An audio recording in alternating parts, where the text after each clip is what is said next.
la multiplication de nombres conjugués. Donc ici, on a deux binômes. Le premier binôme qui est racine de 7 avec deux racines de 3 qui sont additionnées. Et le deuxième binôme est racine de 7 avec deux racines de 3 encore une fois, mais là, c'est soustrait. Donc, c'est ce qu'on appelle des nombres conjugués. On a exactement les mêmes termes dans les deux parenthèses, sauf qu'il y en a un qui est positif et l'autre est négatif euh, comme opération.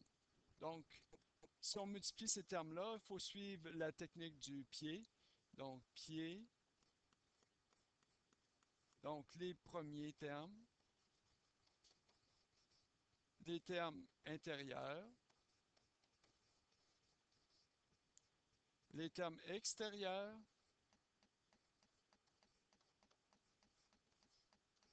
et les derniers termes. Donc, les premiers termes, ce sont ces deux-là.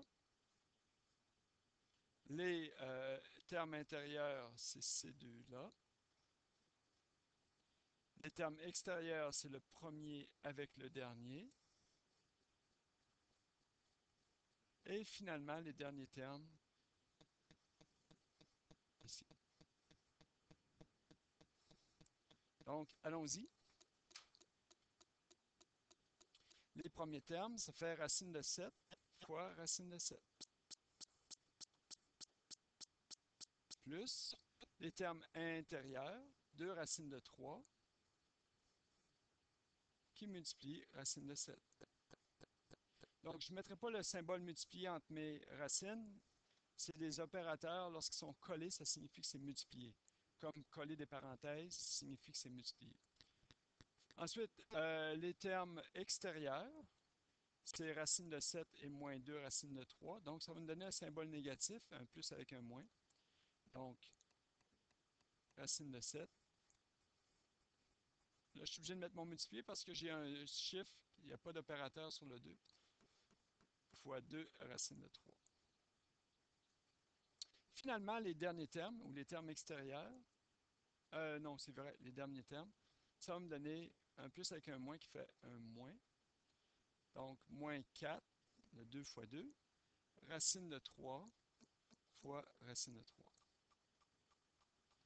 On va passer à la simplification maintenant. Racine de 7 fois racine de 7, c'est racine de 49. Plus 2 racine de 3 racine de 7,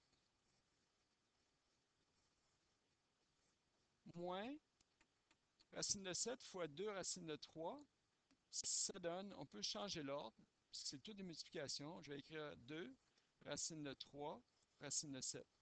Donc, du nombre sans racines vers les racines les plus grandes. Et finalement, moins 4 fois racine de 3 fois racine de 3, ça fait moins 4 fois racine de 3 fois 3. On peut rentrer les 3 dans la racine. Donc, en simplifiant, racine de 49, c'est égal à 7. Plus 2 racines de 3 racine de 7 moins 2 racine de 3 racine de 7, ça fait 0. Ça s'annule. Et donc, tout ça s'annule. Et il me reste 4 fois racine de 3 fois 3. Racine de 3 fois 3, c'est 3. Donc, moins 4 fois 3. On arrive avec la réponse finale. Donc, 7 moins 4 fois 3, 12. Et 7 moins 12 est égal à 5. Moins 5. Donc, on a fait la multiplication de nombres conjugués, c'est-à-dire un binôme qui multiplie un autre binôme avec des termes qui sont exactement les mêmes. Donc, ici, j'ai A avec A et j'avais B et B dans le deuxième terme. Ce qui différencie, c'est qu'il y en a un qui a un symbole positif et l'autre négatif entre les termes dans le binôme. Donc, en faisant la multiplication en suivant le pied, on obtient que les termes du milieu vont s'annuler, moins AB plus AB, ce qui nous donne A au carré moins B au carré. Donc, si on regarde bien, le terme A, qui est le premier terme, a été mis au carré dans la réponse, et le terme B se retrouve au carré dans la réponse, et les deux sont soustraits. Si je reviens ici, ce que j'ai obtenu à ce point-ci, c'est la racine de 7 mis au carré. Et le deuxième terme dans ma réponse, c'est le carré de 2 racines de 3, donc 4 fois 3. Entre les deux, on a un symbole négatif.